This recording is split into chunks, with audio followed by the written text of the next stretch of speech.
get here. Are you listening? Damn.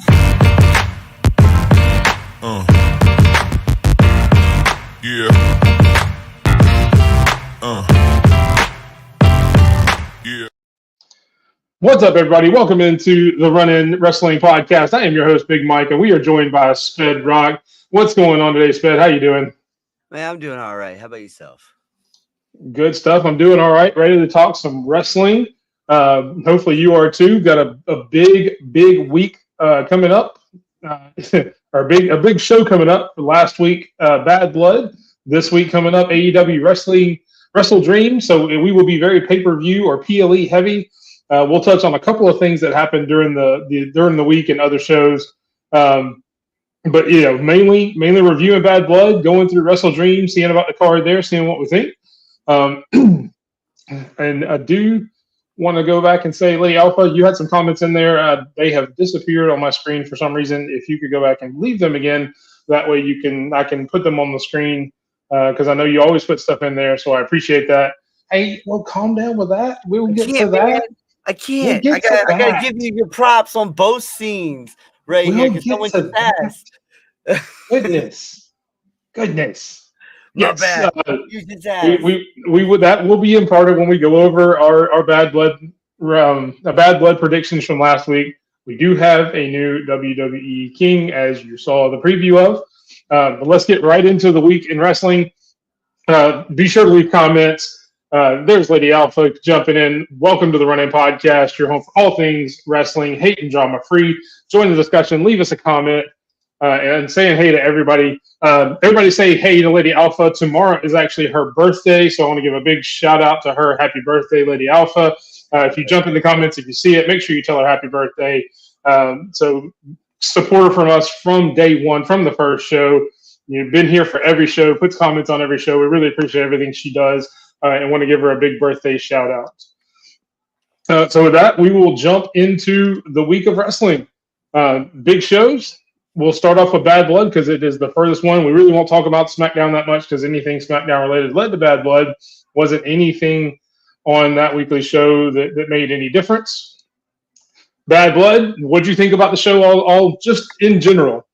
First off, congratulations on Yes, thank you.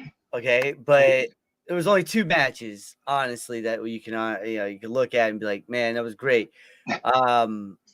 I mean 3 if you think about the Bailey and Nia Jax match, but I thought that was like very soft at the end. Like people were like, with the whole Tiffany Stratton coming out type of deal. But overall I gave it a B-. It could have been better, but it wasn't that great. It was a great B+ show for a PLE, Yeah, I was immediately after the show, me and you talked, and I actually said it was more like a C.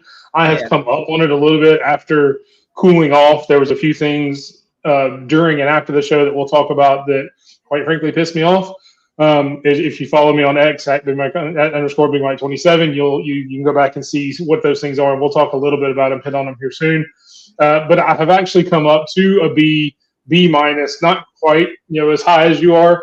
The matches that I thought were bad were still not that great, but I don't think they were as bad as I originally thought they were. Yeah. And as I talked about on the show earlier this week, there was some other stuff that happened on Saturday. If you see my background and see what's on my forehead, maybe you can gather why I wasn't in the best headspace to watch Bad Blood Saturday night. I won't go into too much detail on that because I may cry talking about it again. But we will get into a couple of the comments before we break down our first match. Raj, part of the Herbert Raj podcast, Roll Tide. He was in the same mood I was there Saturday night. Lady Alpha, you're welcome. No problem. I'm sorry to make you blush, but I had to give you the shout out just because you deserve it. Saying hey to Raj, always good when the audience converses. We will get to the first match because her next comment does talk about that. She loved most of it. Kind of bored her a little bit for this match. You mentioned it a little bit in your intro. Just overall, do you think this was the right decision with Nia winning, or what did you think about the match overall? Honestly, it could have you could have had so much more going on with Tiffany cashing in, but I get it.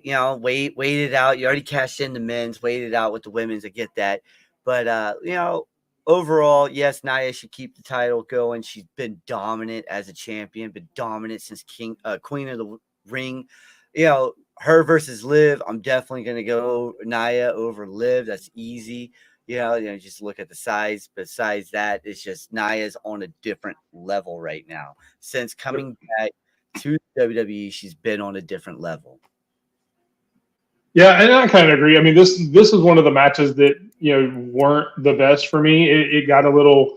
I hate to call it sloppy because obviously I can't do anything that either one of these women do in the ring.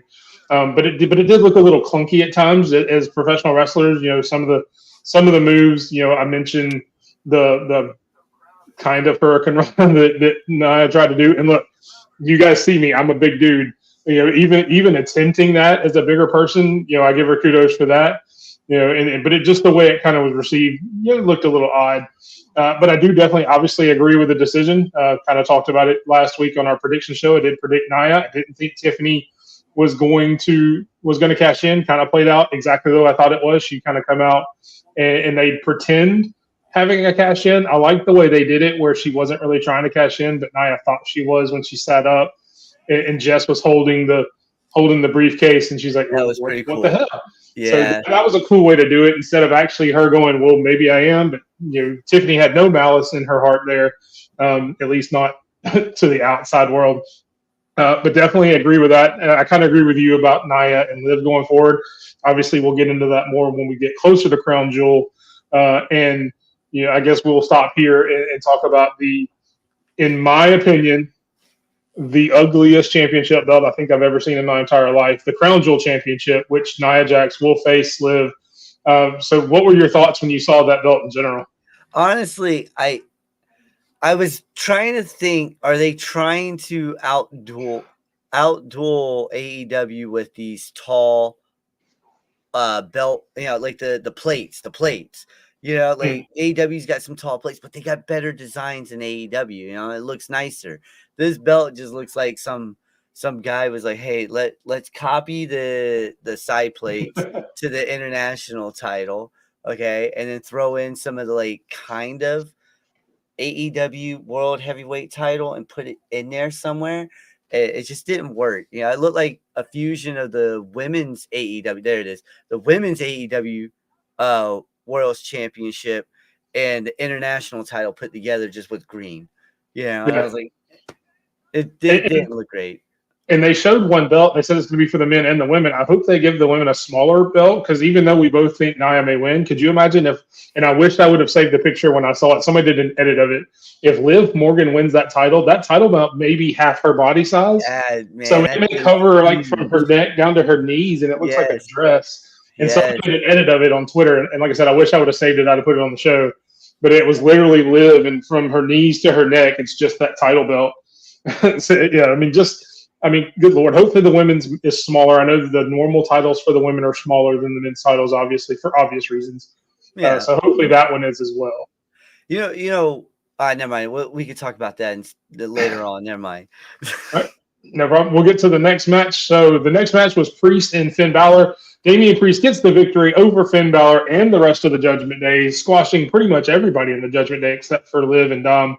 So what did you think about that? Do you think that makes the Judgment Day look weak? Do you think that's the way they should have gone?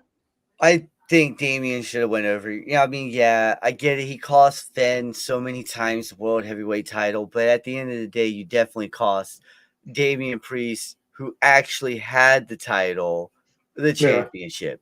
So you cost your homie the title. Your homie's going to get his revenge, But hopefully this means now that Finn's probably going to go on his own soon. They have the title. They lose the titles in their next defense, hopefully. And, we get an actual tag team out there, maybe the Creed brothers or somebody who has, real tag team ability, take control of the tag titles. This Judgment Day that's going on now seems like it's slowly breaking apart. Dom and Liv are doing their own thing. They even got Raquel now holding down, making sure they're good, and Finn seems like he's going on his own style now. They barely hold Did he even come out with the tag title at Bad I Blood? think he did. Yeah, I think he had it around his waist. Because I know he didn't come out with the one of the Raws, and I was like, man, why didn't you have your title? You got Yeah. JD got the title, but he did. Well, so no, that was the one where they said that he was coming in late because remember they talked to him on the phone. He wasn't necessarily supposed to be there, so that actually fit the angle of him coming in and doing a run-in. He did have the title on there, and I actually I will disagree with you a little bit. I actually hope Finn and JD actually go on a decent run with the tag titles. Hopefully, they can start defending it more now that they can focus on that. Hopefully, Priest and Finn separate. Let Priest go his own way. There's a lot of stuff he can do. I'd like to see him go. Maybe him and Bronson Reed have some matches. Him and Karrion Kross can have some matches. Keep him in that mid to upper card. Let him go have some other feuds. Let him build himself back up. Maybe get back in the world title picture around the first of the year, around the Royal Rumble time. That way he actually looks like a threat to win the Royal Rumble. Maybe that's one of the people that we think of. Oh, yeah. But hopefully the tag titles, not necessarily losing them, but maybe elevate both Finn and JD as tag team wrestlers because they've been a tag team before, when they were training. Obviously Finn trained him. And hopefully they highlight that tag division because you've got a lot of people there. You mentioned the Creed brothers. You've got AOP. You've got the return of War Machine or War Raiders or whatever they're going to call them, the Viking Raiders. I think they're changing the name back to War something. I don't know if they're going to go all the way back to War Machine in the Indie days or if they're going to go with War Raiders from NXT. But you've got some good tag teams there that you can utilize. So hopefully that's the way they go there. And let Damian Priest stay away from the Judgment Day. You can always call it back in a year or so or however long after he does some other stuff if you wanted to. But I don't want to see the Judgment Day break up either because I think their faction serves purpose. Whether it's JD and Carlito coming in and getting beaten up by somebody, or whether it's a tag team going in. I do think they're going to add Raquel to it. I think Raquel needs the group because I don't think Raquel's promo game is good enough to be on her own. So I think she needs the Judgment Day. That gives you multiple people that can give her some heat on the microphone, and then just let her go in and be a dominant force, kind of the way AEW has handled Camille. Yes. With Monet, that same vein, that same instance. Let her just be quiet, say something every now and then, go beat the crap out of somebody, and go home. That's all you got to do. I get that. So next up, we talked about the other Judgment Day match. Liv Morgan defeats Rhea Ripley, and I'll shoot first on this one just because it's one of the things that irritated me. Obviously, the finish was messed up. Whether the referee was out of position and saw, or whether Raquel came in early. It was 100% the referee. He even said it himself. He said he messed up by coming out to tell Rhea, hey, that's enough. Instead, he forgot that Raquel was coming out. He even said it. Who was it? WrestleMania reported it, I think it was, on Twitch. Not Twitch, Twitter. That's the place. Okay. So, that's good that he actually came out and said, because I know Raquel was getting killed. She was getting the Tongaloa treatment of coming in and botching a big spot like that. And I didn't think it was her fault at all. Mm-hmm. You even had the spot where Rhea said, hey, I'm going to go take care of some business out here. Let's hold off on the count. And at that point, it should have been pretty much no holds barred. So even if he had seen her, he still shouldn't have called for the bell because he could have easily come back and said, well, Rhea said she was going to go out there and go on her own, go into business for herself. Yep. So who am I to stop something like that? All she was doing was protecting Dom. Yep. And then you could have very easily done the same thing. This is obviously one that I got wrong. I think we both got it wrong, but technically we should have both got it right if the referee had not messed it up. So that still counts, I guess. The referee's decision in this final and all that BS. At least he admitted that he was wrong with it. A lot of referees would have been like, yeah, no, because I seen Raquel and she's getting all this heat unjustified. If you actually watch it, the referee, you could tell he screwed up. As soon as he turned around, he went right back to the ring, and he started playing around with the apron. That's when you knew he screwed up. And a lot of people were like, oh, no, it's Raquel's fault. No, listen, go back, watch the match. I promise you, you'll realize as soon as you see it. And I've even seen people point out, I didn't notice it watching it live. This is one of the matches I didn't go back and rewatch just because it was probably my least favorite match of the night. Even some of the production guys were looking confused in the background when he called for the bell. They're looking around like, wait, what? Yeah. This isn't how it's supposed to happen. So, that being said, and everything else in there, obviously, kudos for him coming out and admitting he's the one that messed up and not Raquel. So hopefully that will squash some of the heat and the hate she's been getting. But just the match overall, I mean, these are two of my favorite women's wrestlers right now, especially in WWE. And the match that they put on even up to that, I didn't think was all that great. You know, Dom being in the shark cage, it just didn't make sense.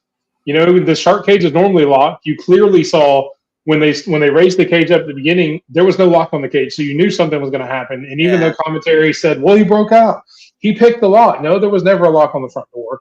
And then him falling out, I get that was a creative way to do it, have him hanging there like that as like a little human pinata. But the way he did it, you know, and you could talk to anybody that's afraid of heights. You never go to the edge and look over like that if you're afraid of heights, because that's the one thing you fear is you're going to fall. Yep.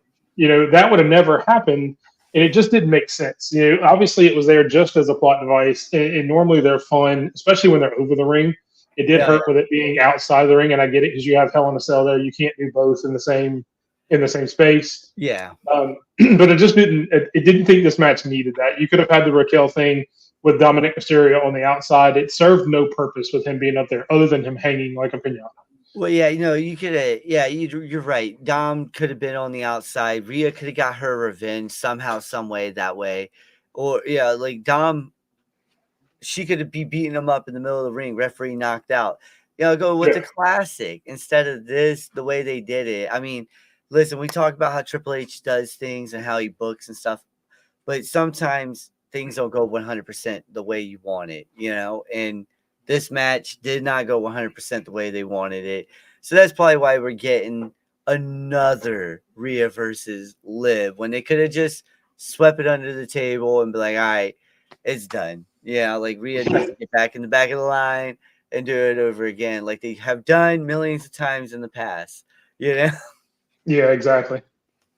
No, but definitely my least favorite match of the night, which will lead us into my favorite match of the night, which should have been on anywhere but first. Yeah, I think that hurt the entire card. It was the Hell in a Cell match. You can see the caption down there at the bottom. I think it may be one of WWE's Match of the Year candidates. Sped, I don't know. I'll let you go first and kind of discuss how you thought of the entire match, but do you agree?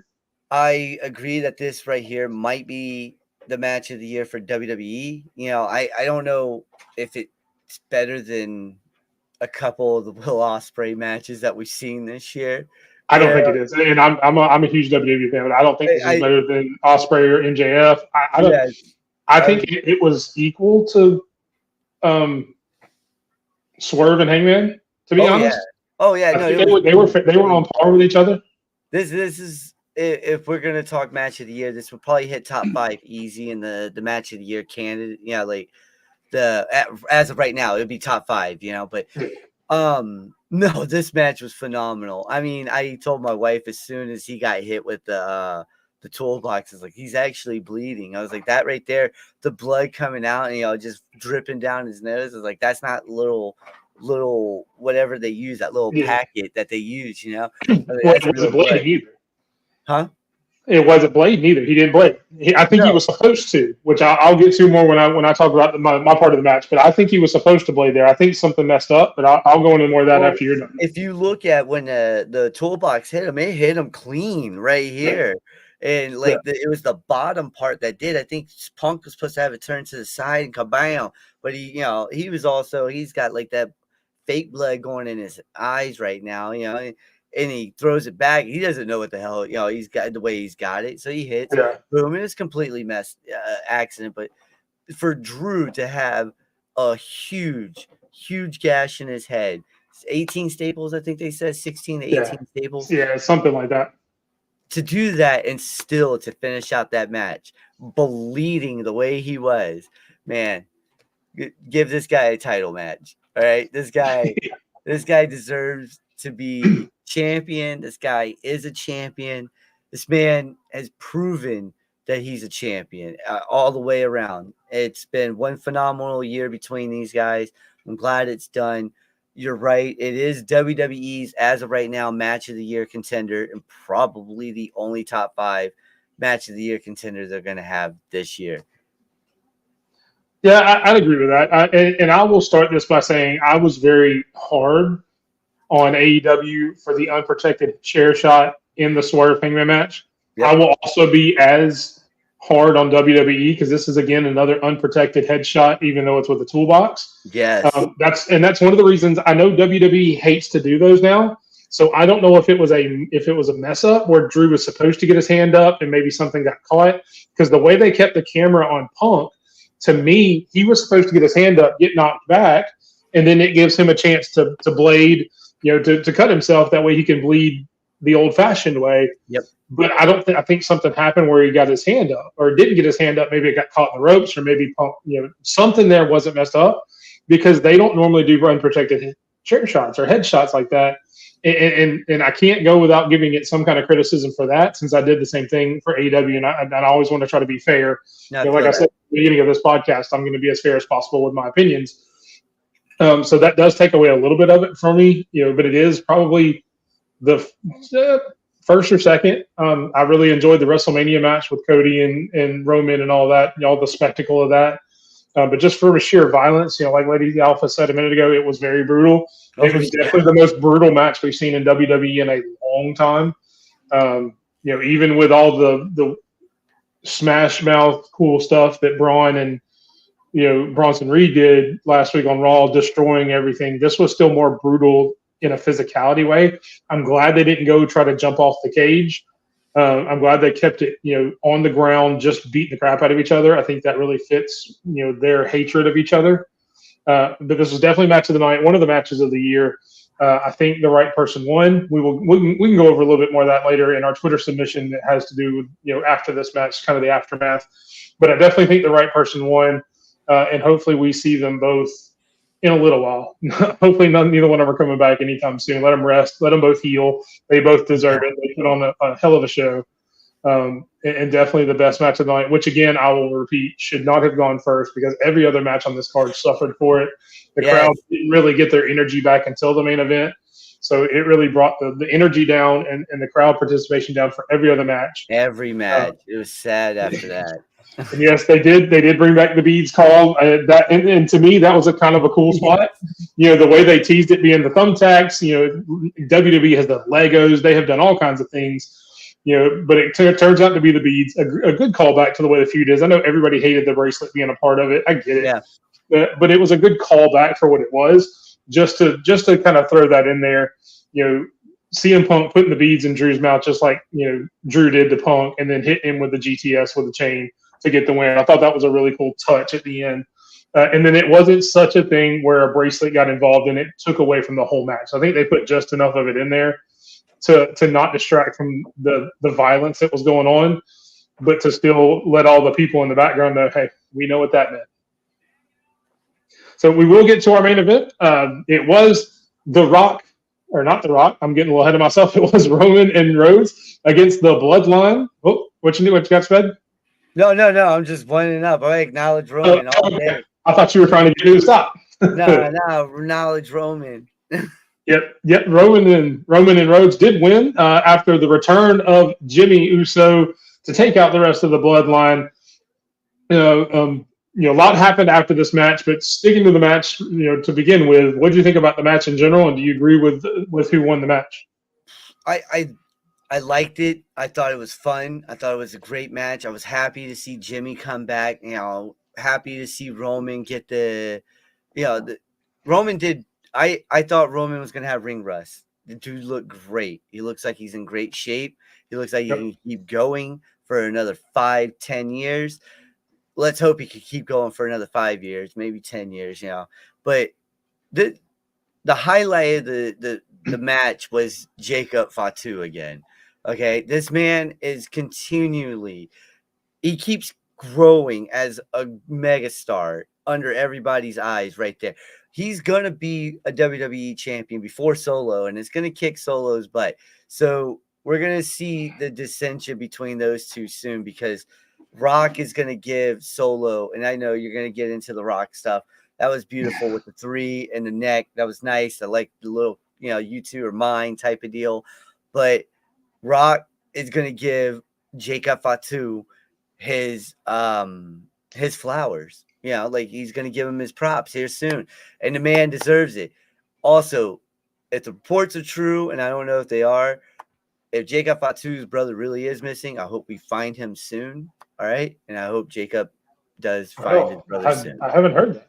It was on Twitter this morning. That's why I was looking and saying, if it is true, I hope you find your brother, and I hope he's safe. Right? Yeah, definitely. I mean, and I'll stop there to say, everyone affected by the hurricanes in Florida, we hope, the damage was as minimal as possible. Our thoughts and prayers are with you guys. We send all the most positive energy we can. Hopefully anyone that, may be missing or anything like that is found soon, safe, in the best way possible. If you can help out any way you can, I know they're going to need a ton of help down there with all the destruction that did happen. So definitely keep those guys in your thoughts down there, and anybody else that was affected by the hurricane, family, friends, things like that. But and kind of took me off track there. Sorry about Got me that. in the heart. No, you're good. That's great, man. I'm glad that you brought that up because I didn't hear that. That's one of the reasons I like talking to other people about wrestling, because I learned stuff that I didn't know. And again, hopefully they find him, and hopefully everything turns out okay, and everything is all as well as it can be. Yeah, no. But no, the match itself, I liked it. I did like it, but maybe give the Bloodline a W. This Timu Bloodline, maybe give them a W once in a while, because these guys need a W. They don't feel like Roman's Bloodline. Like how when Jimmy and Jay came out, you heard the ooh, so that once you heard that, you knew you were screwed. You're like, and then you heard Solo come out, and you're like, oh dang, here we go now, But now with Solo in charge, it feels like a mafioso, and it's not really what that's supposed to be, Like, if your enforcer is the highlight of the show, why isn't the tribal chief the highlight of the show? Like. It's just that's my whole argument. If you're gonna highlight Jacob Fatu as the dude, as the man, then highlight him as the man. Give him pins, give him wins. Yeah, and I definitely agree. So we said in our predictions that I thought that the Bloodline should win. I didn't think Jimmy should come back on this show. He could have easily come back on SmackDown. Yeah. Maybe Roman called him at that point. After losing. I mean, I did end up liking the way they did it, I guess, if that makes sense, even though I didn't agree with the way beforehand. I think the pop Jimmy got when he came in was cool. And then everything that happened after was really cool. So I enjoyed the way they did it, even though I didn't think that's the way it should have broken down. Which I guess is really good with any wrestling show. As long as you can enjoy the product that goes on, whether you agree with what thought happened or not, which there was another thing I don't agree with. We'll get to in just a second. But that's the goal of any show, is just to enjoy it, whether you agree or not. Yep. And this was Lady Alpha's favorite match. I mean, this was her match of the night, even over the other ones. So, I mean, it definitely appealed to a lot of different people. I was going to say, a lot of people like this match as the match of the night, which is not, I'm not saying Lady Alpha, I'm not saying you're weird. I'm just saying, to me, it's weird because the match of the night was the first match of the night. And I think you could have had this match go second to last, and then have the Hell in a Cell go last, and then it would have been perfect. Well, and the reason they didn't get that is the next topic we'll get to. Is you see the second part of the caption down there, The Rock did return, didn't really say anything. He said a lot without saying anything, I guess would be the best way to put it. He gave the 3-2-1. He gave the throat slash. He raised the eyebrow. And Lady Alpha, I'm not putting that comment because you're not weird. I said you're not weird. But he did come out and look, there's been about 5 different theories that I've read on X since then to say, what does that mean? But I mean, really time will tell. It's good to see The Rock back. It's good to see a huge star like that coming in. It's only going to help ratings. It's only going to help the storyline progress. Does he go with Roman? Does he go with Solo and those guys? Is he the one pulling the strings behind the scenes, with the new Bloodline? There's a lot of ways, and we'll get to that probably next week when we don't have as much to talk about of what we think that The Rock will do going forward, because that's probably more towards Royal Rumble or WrestleMania time. But I mean, just obviously, and I know you said you enjoyed it. What was your thought of seeing The Rock coming back like that? Listen, when he did the 1, 2, 3, I immediately thought triple threat. All right, he's got a A lot of problem. people did. He's got a problem with Roman, after the spear. And then we all know he has a problem. He's going to take shots at that once he gets the mic. You're going to spear me? I'm The Rock. You don't spear me? Type of deal. So he's going to take shots at that. And then he's going to take shots at the fact that he lost with all the bloodline help, with all the family. Dwayne's going to take the shot at Roman saying that he lost, and Roman's going to come back and be like, what did you do for the WWE? You just up and left, or, some stuff like that. And Cody's going to be in the corner like, hey, is this really about me? Is this really about the title? This seems like about you two. Yeah. So that's how I think it's going to go down. But I liked it. The triple threat that everyone thinks is going to go down. I think it's going to happen. I like it. I think he comes back for War Games though, beforehand, and sets up the 5. It's a 5, 4, 5. I think it's 5 guys for the War Games. Yeah, they've been doing 4, so I think it's 4. Yeah, I think it's going to be 4. Okay, well then, boom, they set that up, which would be nice. Would be real nice. So yeah, I mean, and he could very well be the 4th on Roman's team, and then maybe turn on Roman at the end of the match. Or just a captain, because they need a 4th, even if Cody Rhodes. I'd rather not Cody Rhodes not be in that match, especially with what happened after the show, which is where we're going next. I mean, maybe it's the Usos, Roman, and The Rock, and maybe The Rock turns at the end of the match and joins the other one. I think that would be a good way to go. But definitely, the main part of that is I hope Cody doesn't go anywhere near that match. I hope it's Bloodline versus Bloodline. Let it be like they could even call it a Samoan Rules War Games or Samoan War, whatever you want to brand it. Yeah. But we can't leave Bad Blood without talking about what happened after the show. And that is Kevin Owens attacking Cody Rhodes in the parking lot after the show. I will save my judgment till after Sped speaks because I have very strong feelings about this. And if you follow me on X, you've seen a lot of it. But I will let you go first because I have not seen your reaction to it, and then I will give mine. So go ahead. I like saving my reactions to this stuff, and that's what I get a lot of DMs about that. Why don't you say anything? I want to do it here, okay? Because I enjoyed that. I thought WWE was smart for doing this, relying on the fans to go, let's blur the vision here. Let's blur the line again. Is this real? Is he really pissed at Cody right now? Or is this just pretend? And I love it. I love the fact that KO is back to his heel side. KO does great work as a heel. KO is probably how everyone was like Randy Orton's top tier heel back in the mid 2000s. That's KO. KO is top tier heel, and I like this. Might actually make the WWE title, the WWE Championship, feel big for once. The last few matches they haven't felt really. Cody picked KO to fight him in France, right, or whatever. Yep. And then he had another match, and now he's in a tag team match, and it's just. We need to get Cody out of the bloodline area, get him into a different story. And this is a great way to do it, is get him into a different story, But I want to hear what you have to say now. Okay, so I will start by saying I agree with most of what you said. I agree with them doing something like this behind the scenes. Oh, yeah. I'm perfectly fine with that. I just said I hope Cody gets away from the bloodline.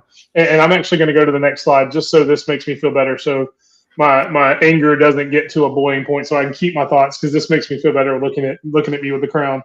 That's a beautiful crown. I can keep some of my emotions in check. It'll level me out a little bit. But the fact that you have teased Kevin Owens on the show every SmackDown for, a month now? You've teased that turn. You've teased him attacking. To not put that on TV is probably, to me, it's one of the biggest misses that Triple H has had in a while. Because again, you've teased it. You've put it on TV. If you're going to advertise something, if you're going to tease it on television, you need to have that payoff on television. Yes. In front of an audience. I would have been perfectly fine if they had done the same angle and it would have been Randy Orton. Actually, he's the one that hasn't been teasing turning on Cody. He's been the one trying to keep the peace. It would have been much more impactful and much more surprising if you would have cut to that video of the crowd out there and it's Randy Orton beat the crap out of him. And you're like, oh, what the hell? Breaking news, Randy Orton just attacks Cody Rhodes out of nowhere. Yep. We expected Kevin Owens to do it at some point. And the fact that you didn't put that on TV just takes that pop away, takes that surprise for the crowd away that you've been teasing and telling them is going to happen. Do Randy Orton that way.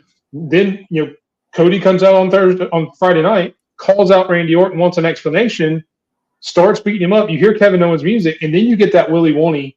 Which way is he going to go? Is he going to hit Cody Rhodes? Is he going to protect Cody Rhodes because they've been friends? So that just adds another dynamic to that story that I think that they just missed out on in that. Because I agree with you. I think Kevin Owens is one of the best heels in the company. Oh, yeah. Of all time. Oh, yeah. Not just right now, but of all time. And to have him not be able to have that turn in front of a crowd, get the pop, is crazy to me. I just didn't get it. I'm obviously animated about it now, and I've actually had 5 days to calm down about it, and still irritates me. Well, let me ask you this. Do you think we're going to see more of stuff like that when they go to Netflix?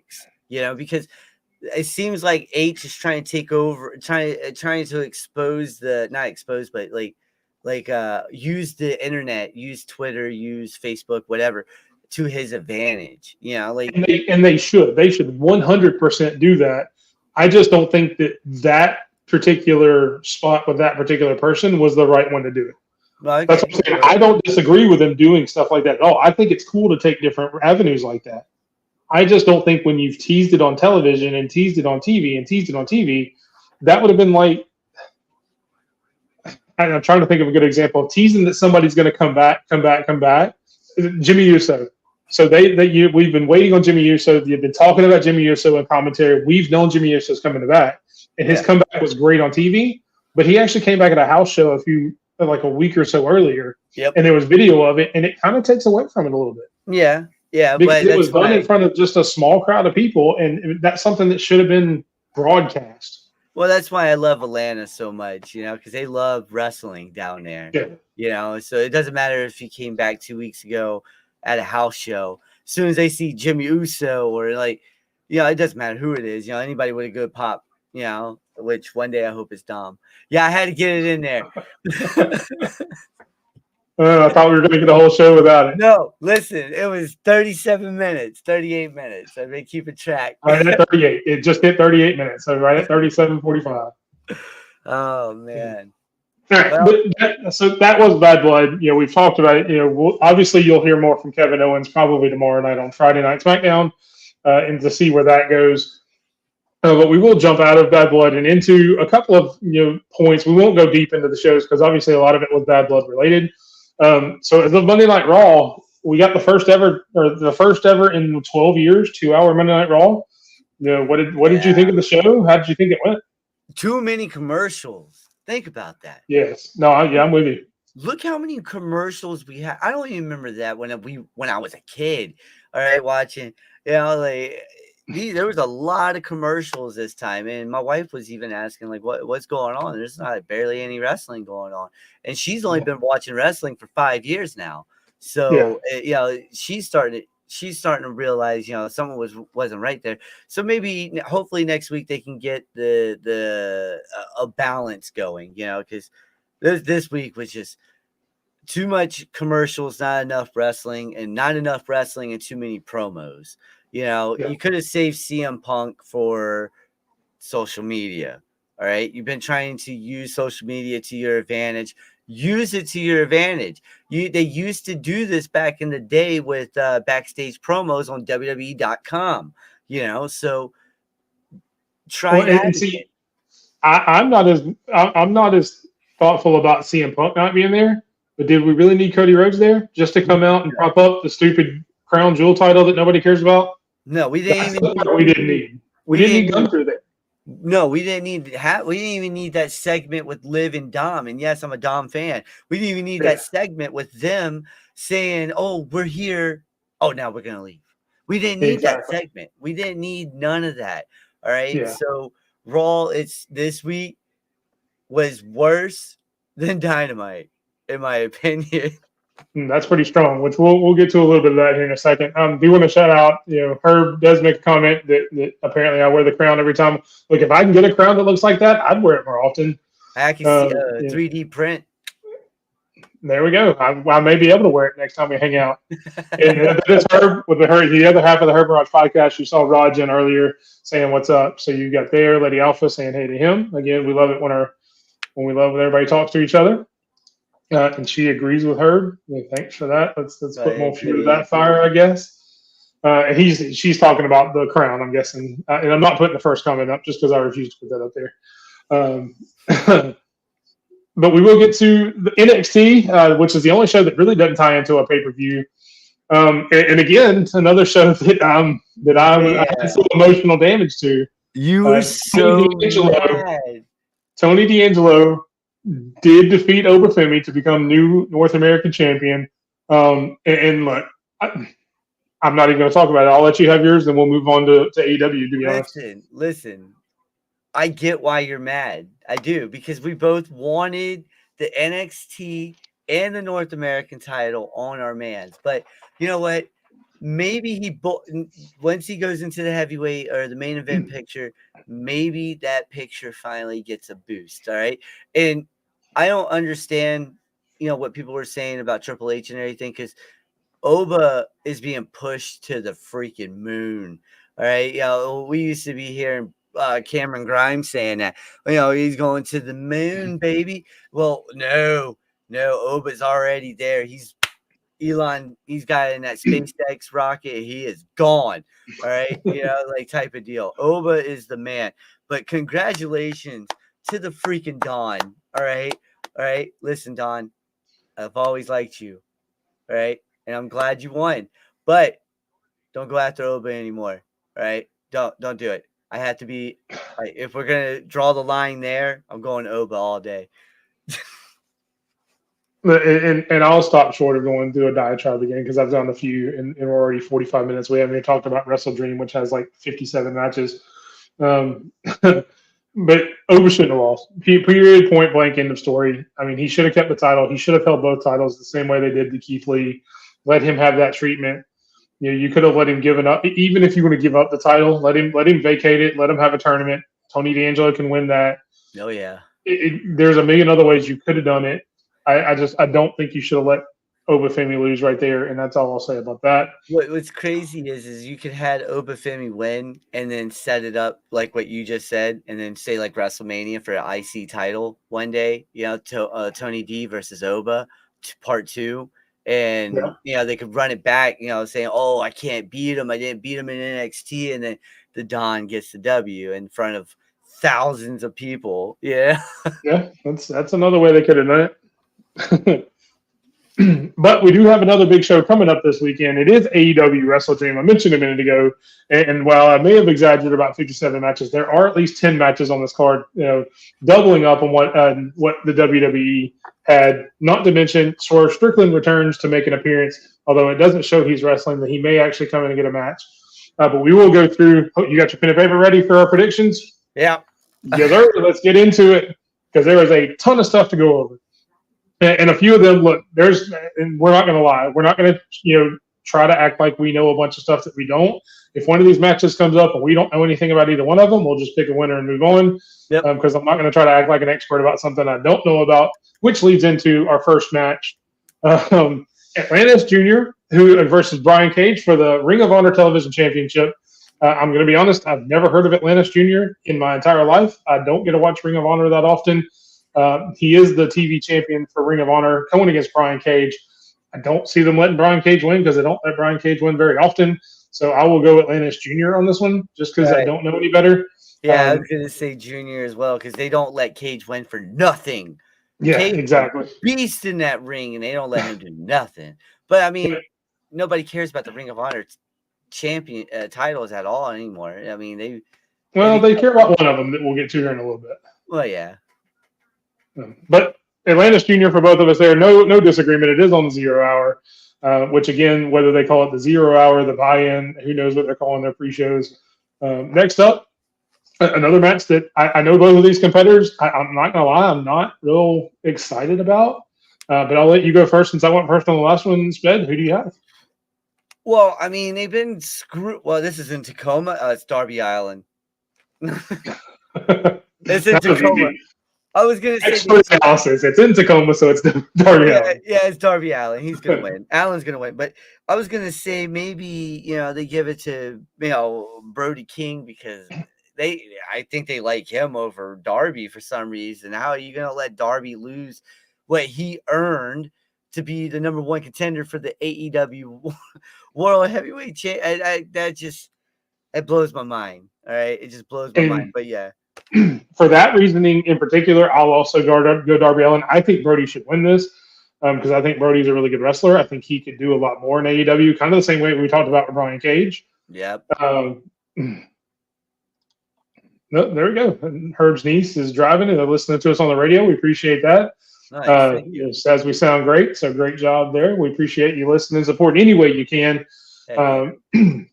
But I think Brody King should win more. And I think he actually beat Darby Allin in the last match, like you mentioned. I don't think it happens this time, especially with the promo on Dynamite last night where he talks about I'm the face of the company. This is my time, things like that. I do like how Brody King came back and said, well, look, dude, you're too busy doing crazy crap like going to Mount Everest and stuff like that. Are you really the face of the company? I like the back and forth that they had there. Obviously, they've known each other for a long time, but I don't see how Darby Allin loses in Tacoma, Washington to further go to be the face of the company. As soon as I seen Tacoma, I was like, that's it. It's Darby. Yeah, like you don't let Darby lose in Washington. Yeah. Which I'm glad I brought it up then. Get you in a little bit of hot water there, Herb. Apparently she's not happy we were talking about her. Yeah. How did they know? So everybody say hey to Jody. We're in your mind. Next up, we've got Hangman Page versus Jay White in just a grudge match. Hangman Page coming off the big victory against Swerve. Jay White just coming back. I think with everything going on, I think this is going to be another brutal match just because these guys are both crazy. I think Hangman actually leans into the character that he started with Swerve, where he's just becoming unhinged. So for that reason, I think Hangman takes it. I don't think Jay White's gonna prevent that much of a fight for him. I think it's going to be a great match, but I think just that unhinged aspect to him, I think will just beat him down, and either he will win or that will be a stoppage and a DQ where White gets the win by there. But I think they'll call it a Hangman win. I got Jay White winning this. I'm a big Switchblade fan. All right, I do too. I like him. I just don't see him winning in this spot. Oh no, I see him winning in this spot because the Hangman's got so much momentum right now, and I think wasn't it Hangman that injured Jay White anyway and put him on the shelf for a little bit? Was it? I don't remember that. I know Jay's coming back off of an injury and everything, and I want to say Jay is going to win. You said Hangman's going to win. I think Jay's going to win this one. I think it's going to be on some crazy type a roll up, because of distraction from one of the Gun Brothers, which I'm a big fan of Austin. CJ Perry, yeah, there you go. You got Juice, you got the whole Bang Bang, you got the whole Bang Bang gang. They're gonna just, I think they get involved and they actually get involved in the right way. Roll up 1, 2, 3.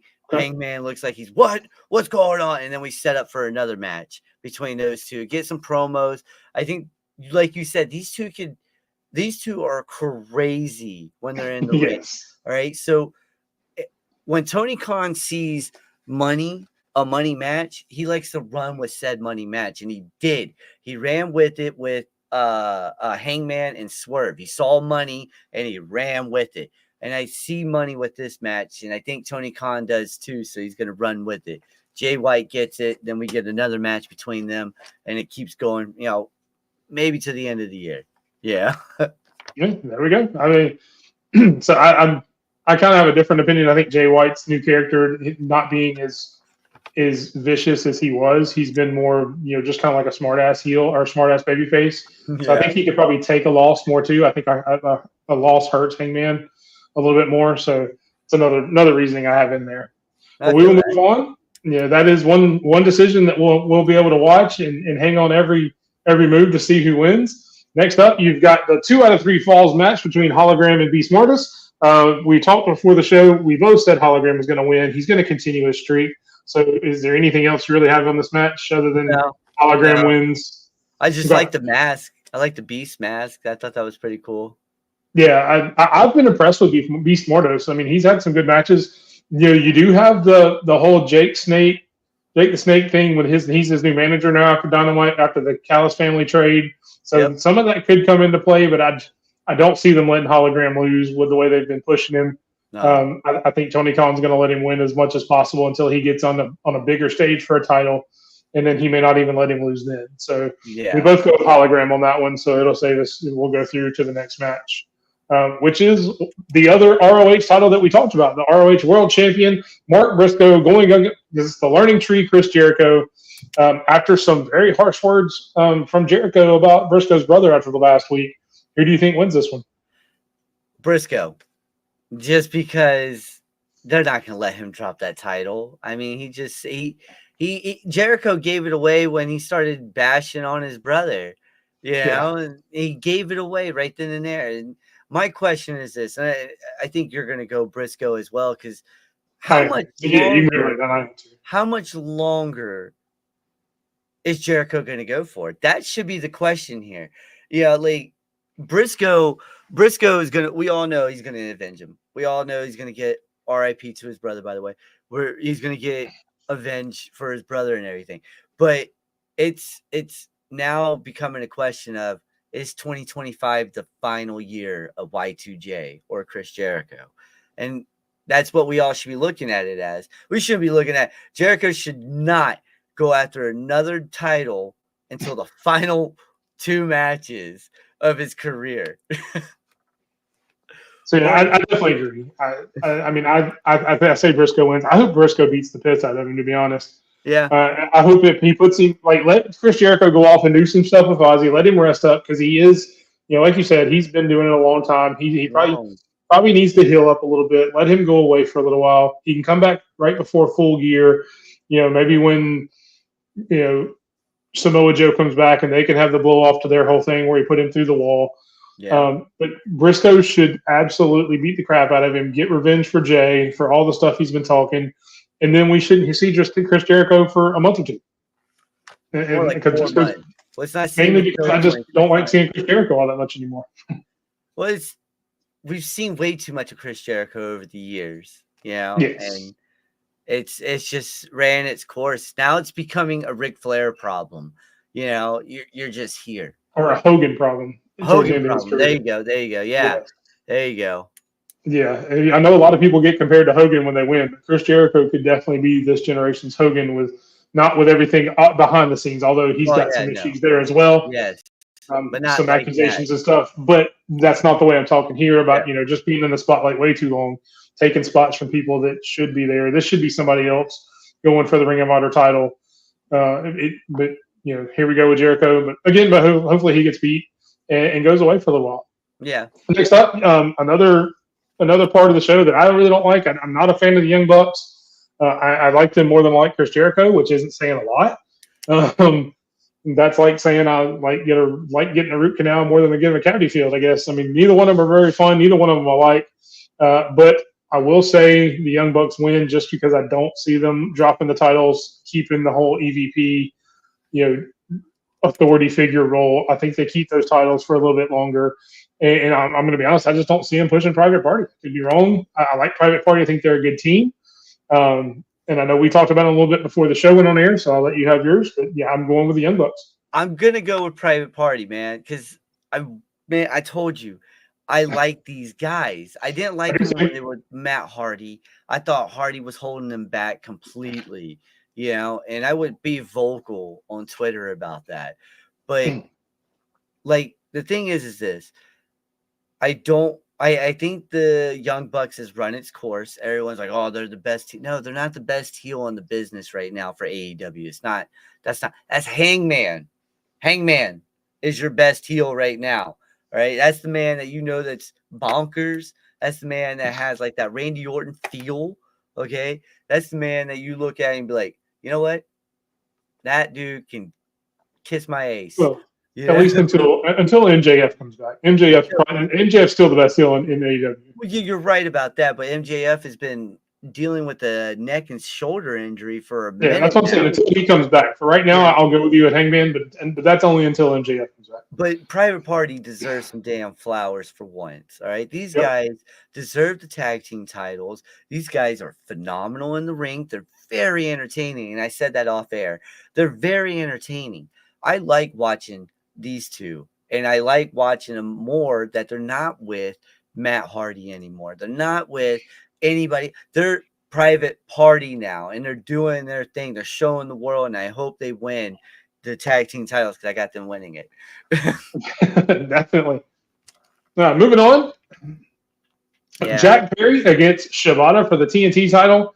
I'll let you go first on this one since I went first on the last one. Who you got? Scapegoat. That's it. I'm going with Scapegoat. We're going Jack Perry.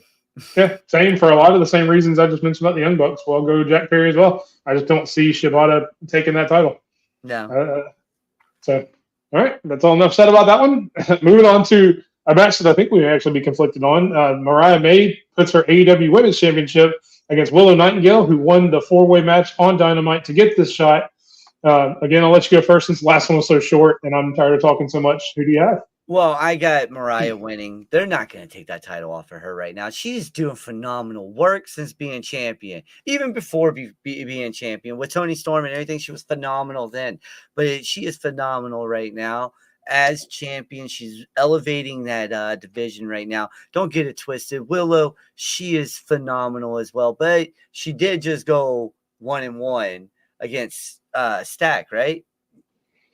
She ended up losing the series, but I think so. It was like, both? Yeah. There's no way you win this way. How are you going to lose both and get an AEW? Well, no, she won the first one against that. They had like 2 or 3, like recently, because she won the match on the pre-show at All In to get the stipulation, and then she lost it all out. So she went 1-1 there, but they had a match previously that Chris had won, so she lost the series. But she's 1-1 on the 2 recent matches. Either way, I still think she's not going to win it. I don't think she will. Willow's not going to win it. She's going to be phenomenal. And maybe next year or the year after that, they're going to give her either the TBS or this title, the Women's World title. She can get the Ring of Honor title as well. I think she'd be good with that. I don't know if that's going to be around by 26. I don't know if Ring of Honor titles will be around by 26 in AEW.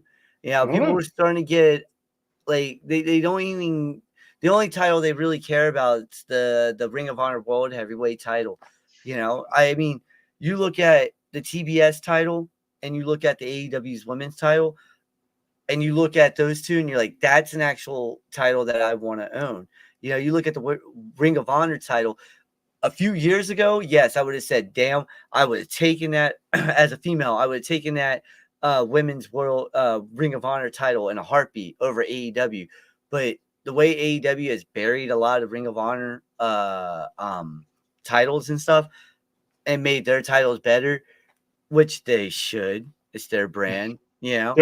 But it doesn't feel. It feels like NXT. It feels like a lower level NXT for them. Like it's like going after the Women's North America or something like that. Yeah, for like the Women's 24/7 title. At this point, So I'll go Mariah May too. I think Willow, to me, and this is the best comp I can think of. She's the female AEW version of Sami Zayn. Yes, they're going to let her win just enough to keep a babyface fire about her and to keep that fighting spirit about her.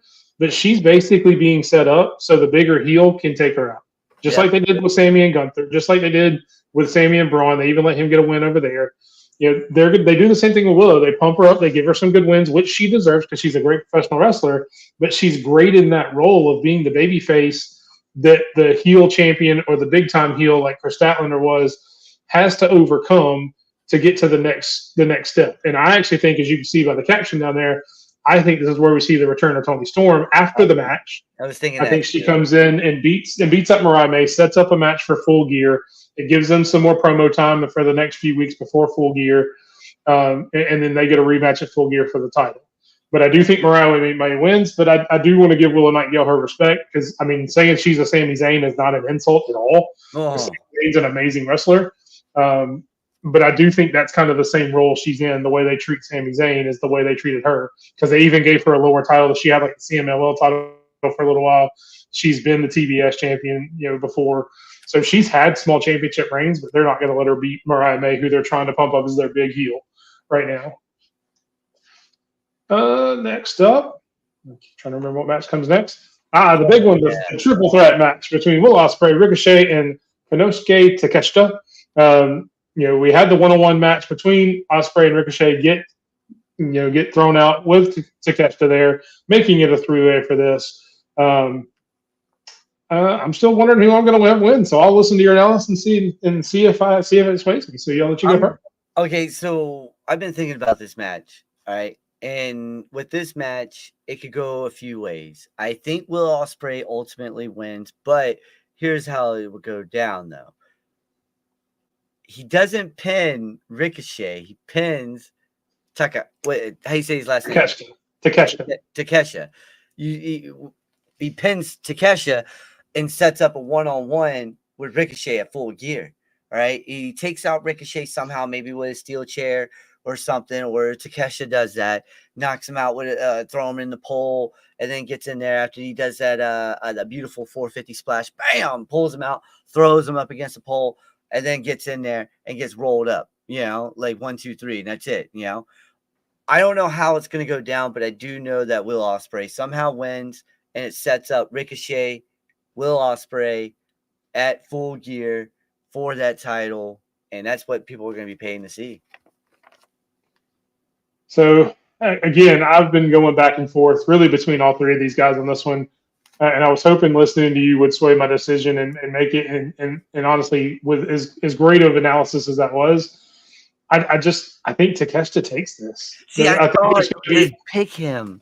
I see there's going to be outside interference from the Don Callis family. Yes. You just got Lance Archer that joined the Don Callis family, and I think he could come into play since he's in a more prominent role now. Yep. He may come in and do something.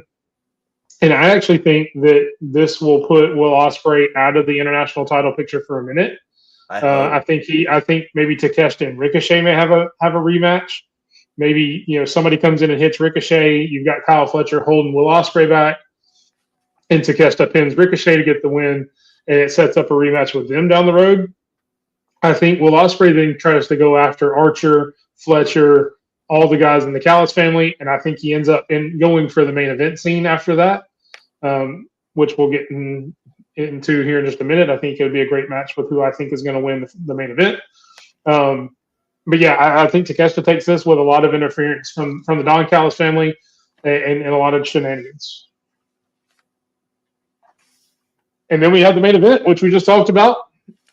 Bryan Danielson in his home state against Jon Moxley, the best of friends at one time, now the worst of enemies, going to war with each other, as they have mentioned in promos recently. Again, Bryan Danielson has mentioned once he loses the title, he's going to go away and retire. Jon Moxley says he is happy to oblige him on that. I'll let you go first, and I'll save mine for after that. I don't know if they allow Bryan Danielson to lose in Tacoma, Washington. Okay, this is not WWE. We have two boys that are Washington State boys. We know they both might win. But here's the deal. Is he really going to retire? We don't know. I'm going Bryan Danielson because I don't think he retires right now. I think he retires. What's the big pay-per-view early on for AEW in around WrestleMania time frame, February maybe. I think he retires in the first big pay-per-view of AEW next year. Yeah, that's when he retires. That's when he gives up the belt. Type of deal. He's gonna have a run. And Moxley, I don't know what they do with Moxley next. Maybe he goes and tries to feud with him more. I don't know, but I got Bryan Danielson winning, and hopefully in a match that these two can talk to their kids about for years, man. I want to see a great match between these guys. I got high stakes for this match. So I do think this will be a match of the year contender, just because I think these are two of the best professional wrestlers on the planet. I think they're doing this in Tacoma at this show for one reason and one reason alone. And it's because I think Daniel Bryan is probably one of the most old school wrestlers you'll ever see. Yep. I think he wants to go out on his back to somebody he trusts to take the mantle and take that baton into the future with AEW in front of his home fans, so he can say goodbye to them after the match. He can have his family in the ring. He can have his kids, everybody in the ring as he says goodbye. And I don't think he's going to retire completely. I think he goes away until the beginning of next year or longer. But I do think Jon Moxley wins this, takes the title, and does, quote unquote, retire Bryan Danielson in Tacoma, Washington, in front of his home fans. It does two things. One, it lets him go out on his back like traditional wrestlers always used to do. When I think of a traditional old school wrestler, Bryan Danielson is the first person that pops into my head right now. Yeah, oh yeah. And Gunther's also, on that list. Yes, Gunther would definitely be on that list when he gets to the time to retire. I think he would do the same thing. Oddly enough, I think John Cena will do the same thing going out. Even though people don't really see him as an old school wrestler, behind the scenes in his mind, he is. But this also puts so much more heat on Jon Moxley. Yes. With the new promos, he has done some of the best promo work, probably the best promo work of his career over the past month. Yep. The promos he's had at the beginning of Dynamite the last 2 weeks have been the best promos I've ever heard come out of Moxley's mouth in the last 2 weeks. And for that, and I think that's one of the reasons they're going to let him win, let him add to that heat, and let him run AEW for a little while. No, that's the whole premise. And, and there's a whole lot of ways you can do it. I've heard Shane McMahon coming out and being a part of it. I hope that doesn't happen. I hope that doesn't happen either. But to me, this is the spot where you crown Moxley as really the biggest heel in the company at that point. I think he could be that spot because you're retiring the beloved Bryan Danielson. Everything that goes along with it in front of his kids. I'm sure they're going to show Birdie. They're going to show Bree a million times during this match. Every time Danielson gets punched or kicked or hit or choked by a paper bag, maybe, or plastic bag, whatever they do with it. But this is where Moxley takes the title and goes on in the future. And I think this is the one where Will Ospreay can come back in a few months and challenge Jon Moxley, and that's going to be a banger match going forward as well. That would be a banger. Yeah, you're right. That would be a big banger match. But there are our predictions. AEW Wrestle Dream coming on Saturday. This Saturday, not Sunday. I know a lot of their pay-per-views on Sunday. This is going to be Saturday, October 12th. So if you can watch it.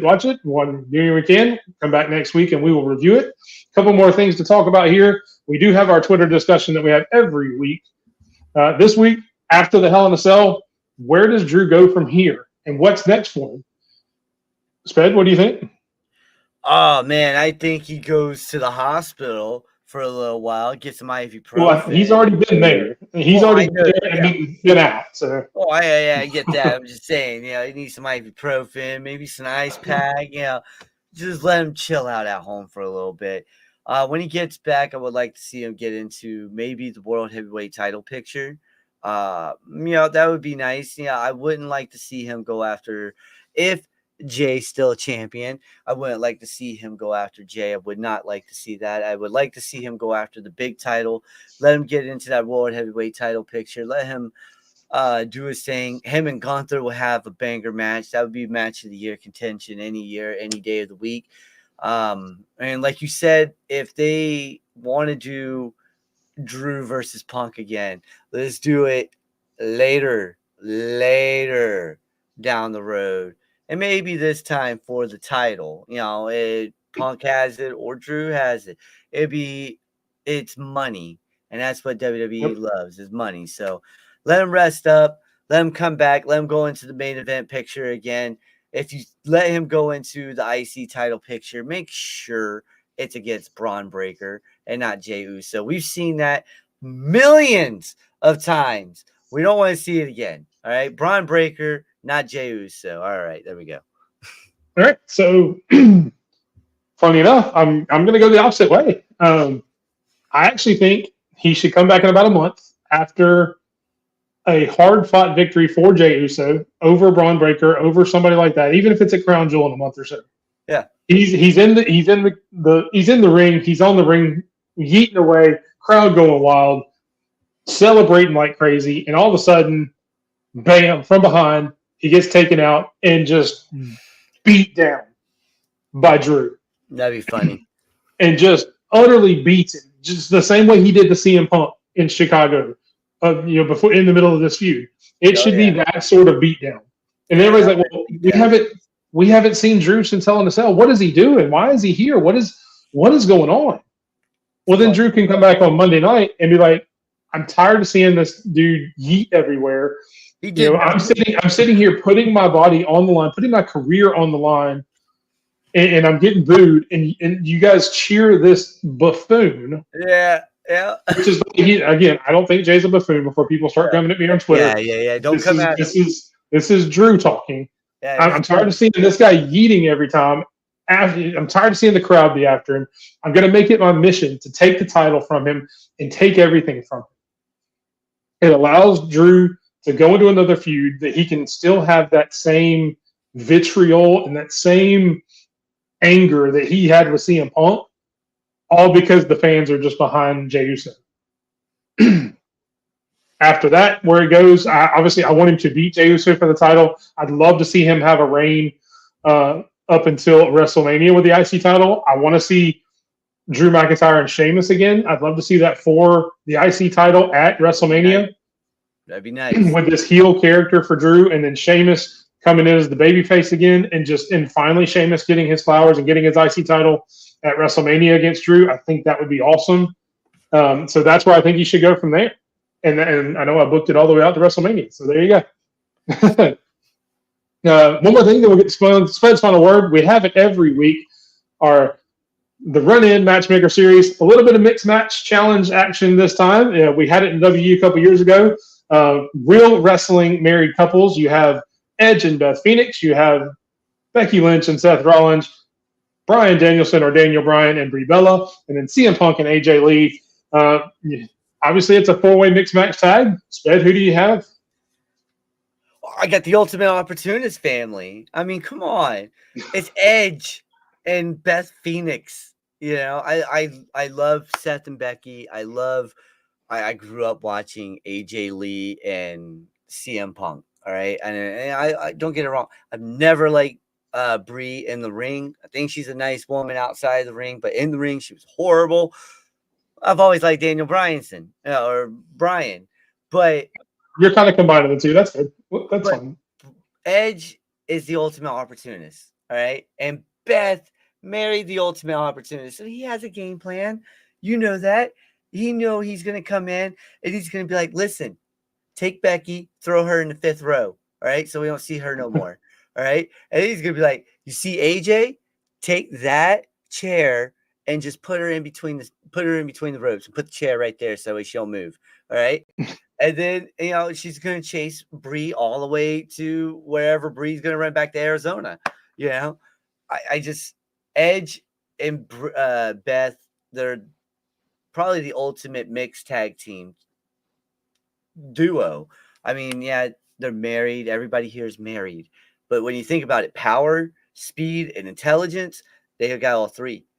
And Edge got that crazy factor too. Like, he just does not care, So that's why I pick him and Beth over the rest of them, even though it was really hard not choosing CM Punk and AJ. So that's actually where I go with it. I think it's AJ and CM Punk. CM Punk, with it being a four-way, obviously it's anything goes. So you can get weapons involved, you get all that stuff involved. I think him and Edge have a good match. I think ultimately him and Seth Rollins take each other out because they're blood feud. They hate each other. I think Bryan Danielson or Daniel Bryan, we'll go with Bryan Danielson just because that's what he is now. I think him and Adam Copeland will use their AEW personas. Yeah. end up taking each other out just because they've had so much history across their careers. They've got the similar path where they both had to leave for injury. I think it's cool to let them kind of take each other out. Then you just have the 4 women. And while Beth Phoenix does have the power game, AJ Lee is by far and away, and as much as I love Becky Lynch, she is by far and away the best women's wrestler in this match. Oh yeah, And I you're think not she lying. takes all 3 of the other women to school, and she ultimately gets the pin on Brie Bella, because they have their history from when they were both in WWE as well. So I think that's a good callback for AJ to pin Brie Bella for the win for her team, and then that's how it ends with CM Punk and AJ Lee standing tall, and then you get their kids, Cora Jade and Roxanne, to come out and celebrate with them. But look, everybody, if you guys want to see a mixed match or a matchmaker series, use the hashtag TRIW. Tell us 4 people that you would like to see us put in a match together and discuss. We'd love to get you guys ideas, obviously, because I'm running out of them because I'm not that smart. But definitely tag us. You can tag me at _BigMike27, tag Sped, Sp3drock4 at X. Tag either one of us. Use the hashtag TRWI. Give us 4 wrestlers that you would like to see us put together and have them go against each other and see how we would book it, and leave us comments. Which leads us to one last thing, and it's a new thing that we're going to do. It's going to go every week, and it is Sped's final word. So, Sped, the floor is yours. What is your final word this week? When we see the Wyatt 6 versus the Final Testament coming up here soon, all right, we're going to see 2 groups go at it like we haven't seen since the Shield and the Wyatt family a few years back. All right, those bangers of a match that everybody can go back and watch. We're about to have the same thing. We're about to have Joey Gacy and Dexter Lumis versus the AOP. All right, we're about to have Nikki versus Scarlett. Beautiful match. All right, we're gonna have one match that I've been dying to see for a while: Karrion Kross versus Bo Dallas. All right, and potentially, if Miz joins, Eric Rowan versus Miz with that would be a great match itself, but I would like to see Xavier Woods versus Eric Rowan in that type of match. That would be an even better match. But when we see that, we're all going to be talking about it for a few years, because that Karrion Kross is about to explode here soon. This guy, the devil on your shoulder or over the shoulder type of deal, been a phenomenal character for him. And he's been doing some of the best work he has, in my opinion, since NXT. But that's Fed's final word. And I like my logo, by the way. I do. It's a cool logo.